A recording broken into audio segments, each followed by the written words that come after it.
Ok. E outro recurso que chamou bastante atenção na versão 2025 foi a introdução dos materiais PBR, que significa Physically Based Materials, ou seja, são materiais baseados em materiais realistas com propriedades físicas que normalmente a gente controla através de imagens específicas que controlam determinadas características desses materiais. A maior parte dos renderizadores a gente consegue fazer isso e agora no SketchUp a gente também consegue. Então, em primeiro lugar, eu vou testar os materiais nativos do SketchUp e vocês já vão reparar como que eles são configurados agora. Eu vou procurar aqui a minha aba de materiais. A gente continua tendo aqui aquelas categorias que a gente sempre teve, asfalto, madeira, metal, etc. Mas agora, quando a gente seleciona o material, eu vou escolher, por exemplo, o material de tijolo. E vou clicar aqui em qualquer um. E para a gente testar, eu vou jogar isso aqui, por exemplo, no muro aqui da minha casa.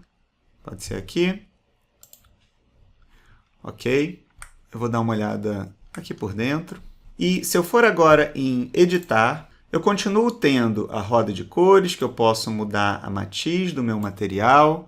Eu continuo podendo mexer na saturação, eu tenho aqui acesso à imagem que está gerando essa superfície e eu posso mexer aqui no tamanho, como a gente faz normalmente. Só que agora, se eu olhar mais embaixo, eu tenho novos componentes. Um componente de metalicidade, um componente de rugosidade normal e oclusão ambiental. Cada componente desse vai ser responsável por uma característica. Por exemplo, a rugosidade, ou roughness, diz respeito ao aspecto bruto do material. Quanto menor esse valor, quer dizer que o meu material vai ser mais liso e ele vai tender a ter mais reflexão. Então, se eu colocar um valor bem baixo, para exagerar, vocês estão reparando que agora o meu material está bem reflexivo. Eu consigo ter um reflexo em real time agora diretamente no SketchUp. E reparem que nos materiais prontos, cada componente tem uma imagem associada a ele, que também está ajudando a controlar qual parte da imagem vai ter mais reflexo do que a outra. Aqui embaixo eu tenho o normal, que vai simular justamente o volume da superfície. Então, se eu diminuir, por exemplo, esse parâmetro, eu não vou ter aqui uma ilusão de que as juntas estão mais para dentro. Se eu aumentar esse parâmetro, eu cada vez vou reparar mais nessa diferença entre o tijolo e a junta. Então, ele cria de fato como se fosse um volume na superfície. Nesse valor, que serve justamente para simular ainda mais essas áreas de sombra, áreas que seriam um pouquinho mais escuras. Então, se eu diminuo aqui esse valor, eu passo a ter menos, e quando eu aumento, eu passo a ter mais sombrinhas aqui entre cada tijolo.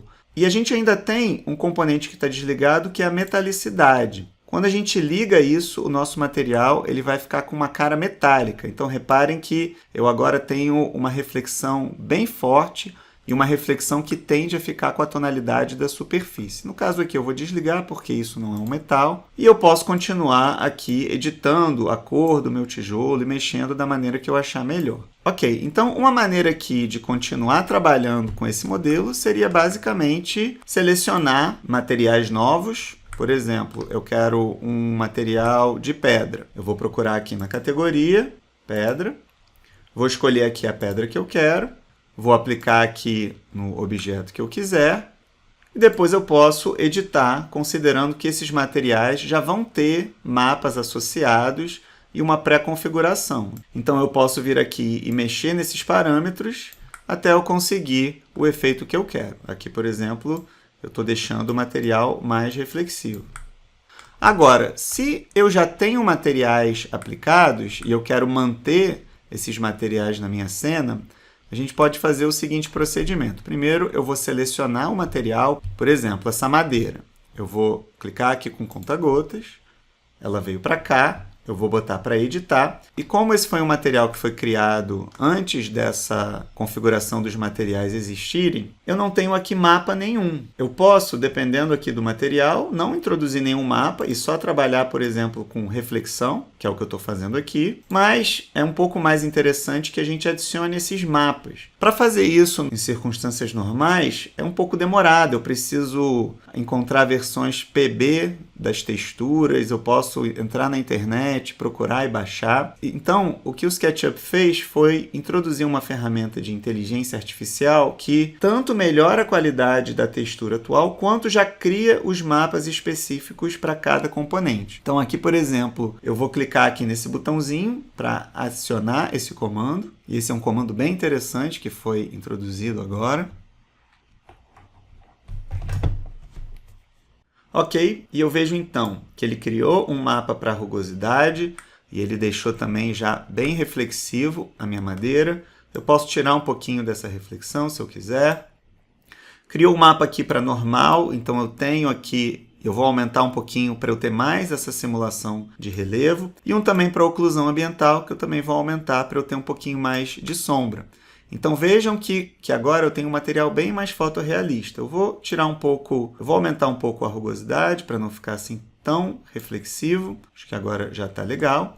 E se eu quiser eu posso escurecer um pouquinho o meu mapa por aqui. Então já tenho aqui um resultado bem mais interessante do que eu tinha. E eu posso continuar fazendo isso para os demais materiais da minha cena. Por exemplo, esse aqui, eu vou sugar o material com a tecla Alt. Eu vou aqui em editar e eu vou novamente clicar aqui no botão da inteligência artificial para ele criar os mapas adequados para cada componente.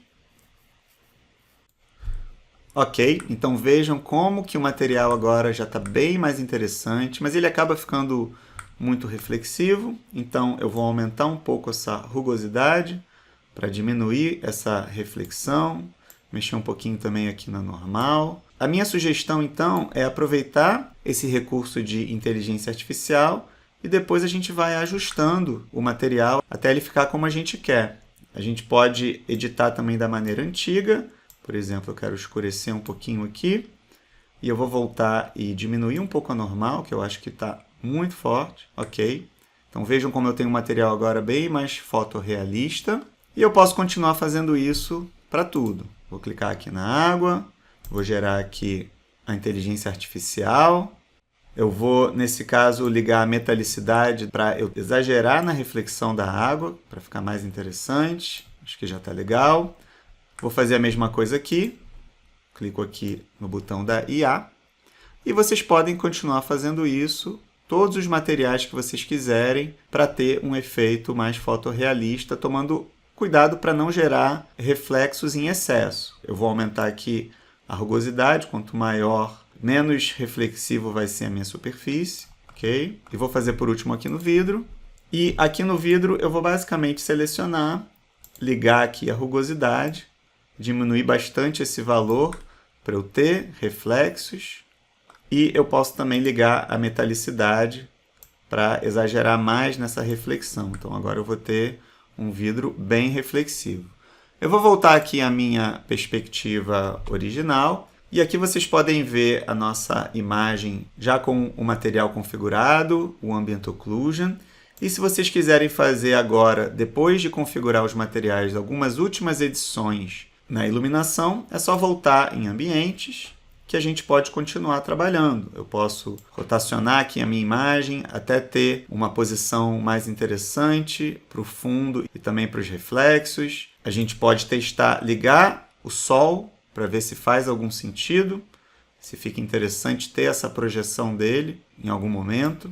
E comparando aqui a opção com o sol ligado e ele desligado, eu acabei preferindo deixar o sol desligado, mesmo que não seja a opção mais realista. E por fim, eu estou satisfeito aqui com o meu resultado. Obviamente, a gente não tem aqui uma renderização propriamente dita, mas a gente tem aqui uma imagem que já tem uma cara um pouco mais diferente do que a gente tinha nas versões anteriores do SketchUp. E levando essa imagem aqui para uma pós-produção, a gente consegue chegar no resultado ainda mais interessante.